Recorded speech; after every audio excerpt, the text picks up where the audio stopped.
Sekjen PDIP Hasto Kristianto kembali mengajukan gugatan pra-peradilan melawan KPK setelah gugatan sebelumnya tidak dapat diterima di Pengadilan Negeri Jakarta Selatan. Kali ini Hasto akan mengajukan 2 gugatan pra-peradilan. Berikut informasi selengkapnya, tunggu apa lagi bersama Kata Oma.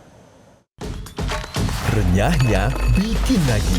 Dari telur dan bahan alami. Tunggu apa lagi? Dapatkan sekarang. Kata Oma. Kasih sayang Oma di kerenyahannya.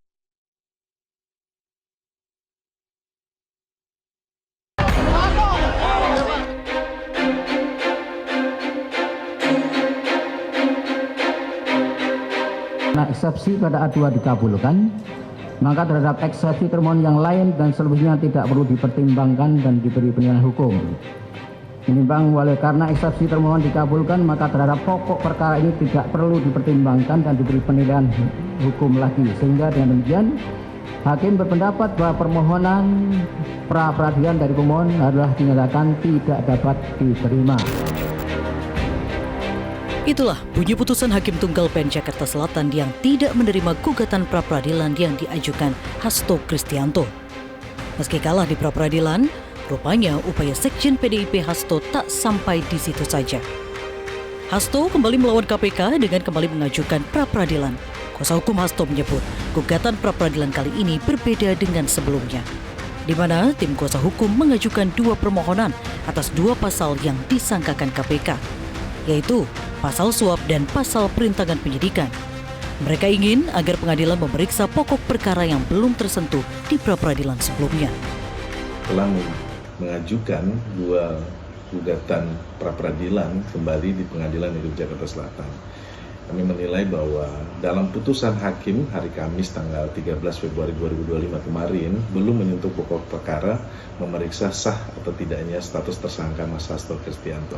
Oleh sebab itu kami memohon kepada semua pihak agar dapat menghormati langkah hukum yang sedang kami tempuh. Terima kasih. Padahal sebelumnya Hasto menyatakan akan menghormati apapun keputusan hakim menjelang putusan pra-peradilan di Pengadilan Negeri Jakarta Selatan pada 13 Februari lalu. Ia percaya hakim akan menegakkan keadilan dalam pra-peradilan. Menerima segala konsekuensi, tetapi sikap politik saya adalah berjuang bagi tegaknya demokrasi, menjalankan konstitusi dan juga memerangi berbagai hal yang tidak benar terkait dengan penyalahgunaan hukum.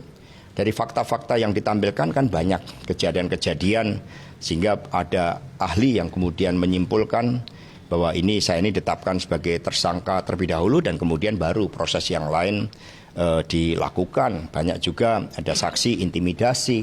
Tetapi sekali lagi semuanya kami serahkan kepada keputusan hakim. Apapun keputusannya kami akan taati sepenuhnya. KPK menjadwalkan pemanggilan Hasto Kristianto pada Senin 17 Februari. Namun Hasto mangkir dan meminta menunda pemeriksaan lantaran Hasto akan kembali mengajukan pra-peradilan melawan KPK.